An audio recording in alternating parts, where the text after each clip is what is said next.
New evidence this morning that leader of ISIS may still be alive, despite that Russia said they killed him. The terror group releasing new audio recording claiming it's leader Abu Bakr al-Baghdadi, in which he allegedly mocks the U.S. So what does this say about the terror group's status right now, being that they do reference our problems with North Korea?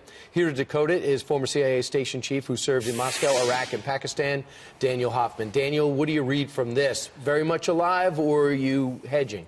All indications are that he's alive. It's a proof of life. He purposely used references to current events like North Korea and Syria to refute the allegation that Russia had killed him in that airstrike in Raqqa back in May. So what do you look for him to do next, being that he lost his territory, but he has an audience, and that's a Sunni audience because she is beginning to run ramshot all through that region?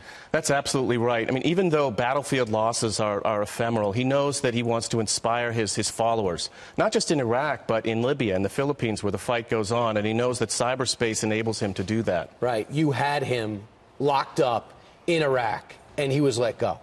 Yeah, I was actually in Iraq that year when he was in Camp Bucca, yes. And it must kill you to know he's out.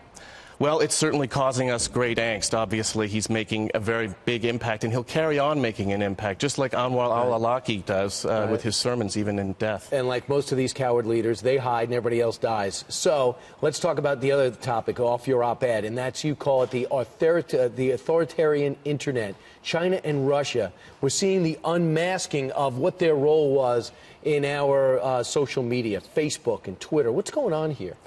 Well, Russia and China are simultaneously very nefarious users of the internet. They're targeting us with covert influence operations. In China's case, they're stealing technology as well. But they're also trying to mount cyber sovereignty within their own borders. And when they target our media, there's really two aims. First is to limit our ability for free expression in our country, but also to make the populace inside China and Russia believe that they shouldn't have confidence in using these social media sites. That's really what causes them concern. So we come up with social media, and they're using it against us. But they go into the nuance. They knew how to foment social strife in Baltimore to make others upset. So they're in our society, and they know our hot buttons. They do.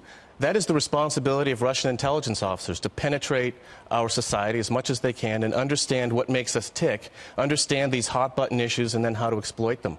It's just the difference is how they weaponize it. This is just in cyberspace. And so you're one of the few in America not surprised by the revelations over this last few days? No, I'm absolutely not surprised. And I wouldn't be surprised if in this case that the Russians purposely left discoverable clues so that we would have less confidence in these social media sites, that they're somehow connected to Russia. So interesting. That's why we're able to find out ultimately who the buyer was on these internet ads. Daniel Hoffman, fascinating to be able to tap into your years of experience inside the CIA. Thanks so much. Thank you.